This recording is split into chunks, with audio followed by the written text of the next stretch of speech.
All right, the next speaker we got for you today, I consider a very dear friend of mine. He is a father of 5 children that were unlawfully taken by the state of Kansas in 2015. After a furious battle across multiple states, 2 hunger strikes, and a federal lawsuit, the Schwab family stopped the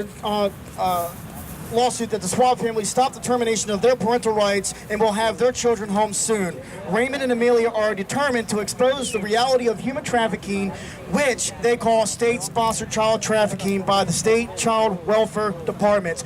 Everybody give it up for Raymond Schwab.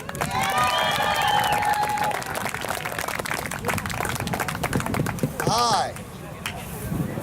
Actually, I know and I accept this, and I'm not embarrassed about it, that I know that everyone only supports us because they're really just waiting for my wife to actually say something on the videos. That's my beautiful wife, Amelia, over there. And yeah, it's true. I didn't prepare anything today because I wasn't sure what I was going to say. This has been a very exhausting couple of years for us. I don't know how many of you have followed us or know what's going on with our case. But basically, April 27th of 2015, when we were moving from the state of Kansas to the state of Colorado, I worked for the Department of Veteran Affairs. I'm an honorably discharged disabled veteran. I was serving this nation's veterans, and I also had a marriage that was completely disintegrating. Anybody else here ever have relationship problems? Right here. No? Okay, I guess I'm the only one. No, you don't have to admit it. I don't blame you, no. But my marriage was disintegrating, and the people that were tasked with helping families in crisis, the people that were tasked with helping make sure we had the resources and just the kids were safe, actually came in and exploited the circumstance to traffic my children. We had 5 of our children kidnapped by family members. They took them to another county where the kids weren't even supposed to be without our knowledge. The police, the DA, CPS created a false narrative. Do you know they do that? They lie? Fabricate. Yeah, I actually used to have trust in this system at one point in time. And ever since then, we only had 1 witness in our entire hearing. We had 5 witnesses show up. We had documentation. We had school records. We had doctor records. We had everything lined up. The only thing that the state presented against us was the lying police officer who said that she believed these were children in need of care, which isn't even her job, took them without statutory authority because the children were not in any danger. She even said in her police report the children weren't in danger. And we found out they had our kids because they were hiding our kids from us from a phone call 1 hour before court. They kept them in custody. They've been there ever since. Now, the system's really good at gaslighting. You all know that term, gaslighting? Where they'll come in with a bunch of professionals, they'll come in with a bunch of judges and attorneys, they'll look you in the face and say, you're a bad person, and you don't deserve your kid. And we're not even going to present any evidence about it. We're just going to tell you, and we're going to take them. And as I saw them do all these things, at first I thought, I got to prove this is wrong. And then as I'm trying to prove it's wrong, and they're ignoring the evidence, and they're denying exculpatory evidence on the record, and I couldn't understand what was going on. That's when we met Jennifer, and we began to be active out in public. Went on my first hunger strike in September of 2015, and it caused such a reaction in my case, I realized something else is going on here. Something else is going on here. They don't want this exposure, so I sat down with my wife and I said, honey, I think we just need to do something really crazy. We need to go outside of their box where they can't manage the narrative, but we're going to be run through the ringer. They're going to bring up every single garbage thing about our life, twist it, spin it. It's going to put our kids in jeopardy, but our kids are already going to be in jeopardy, and we're not going to get them back if we don't stand up and fight. And after some prayer, she said, we're going to fight. We fought, and we're still fighting. And it's taken 2 years.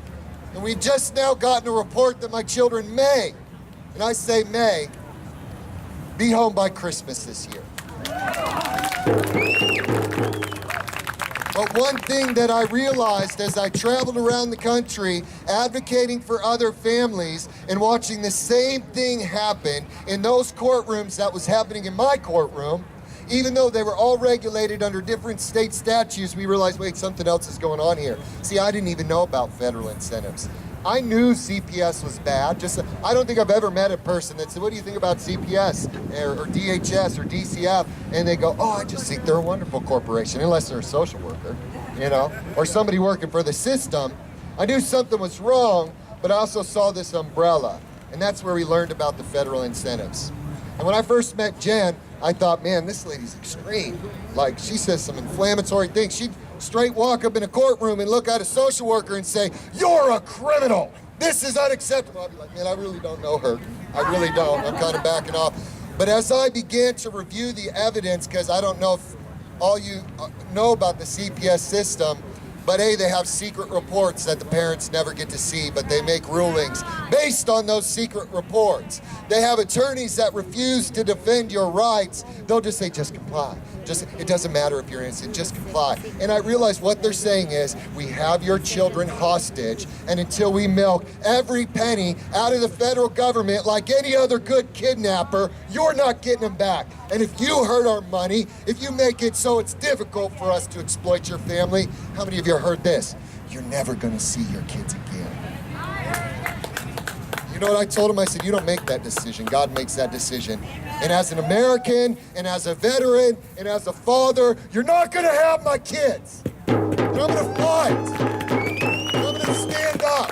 And I'm gonna stand up for other families. And it's been hard. It's been hard. People don't see the backstory. They don't see the nights that I gotta hold my wife because she's crying. Because this rips the heart out of mothers. You know, dads, you know, it's weird in DC, I'm not trying to get weird with gender, but with dads, I think we just fight. You know, we get into fight mode and we go. And women, it's like you've just ripped out their heart and you're dangling it, walking around, telling them, do this, and they just want their babies. And it's such a malicious and pathological system of actually the system is good. It's the people that are in there now that understand. No, I mean, I understand there needs to be protection of children. Okay, we're a society that does not tolerate child abuse. But when the system becomes the exploiters, when the system becomes the abusers, we're in trouble. You know, we had to go to things like parenting classes. And when I went to a women's shelter to take some classes with my wife, I have yet to even find anybody that works with battered women that says DCF does nothing but exploit women and hurt children. But the problem is, battered dads, and that's another thing. There's a lot of bias towards dads.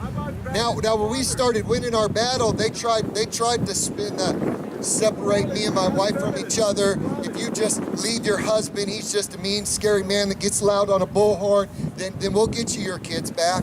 We've had other people that have been forced to divorce or separate by this system to get their children back. Nobody should have to do that. The government has reached so far into our families and lives that it is going to take some time. But I am very encouraged by the caliber of people. I don't even feel comfortable speaking up here because I don't think I'm in the caliber of some of these people. But they're coming.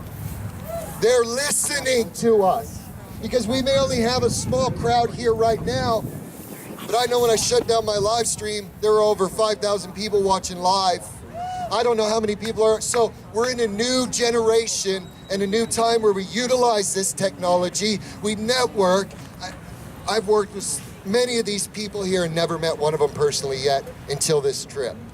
We have the ability to change this now.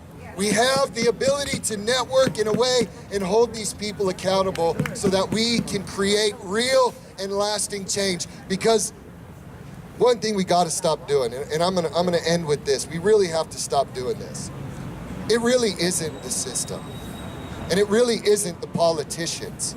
It's us, guys. We as Americans, while we slept, they have done this to us.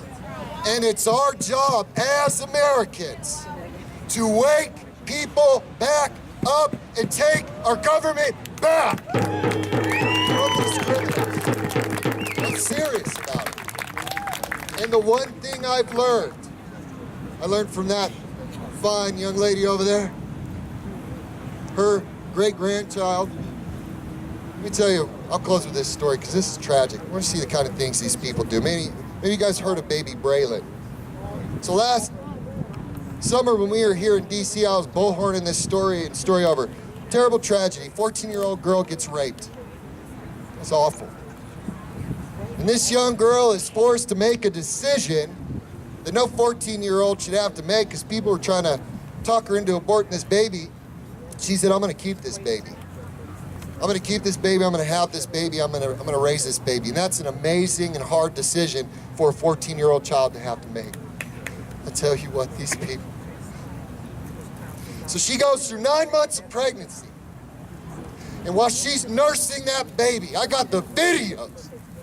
This child is so radiant and happy that that moment's been redeemed for her.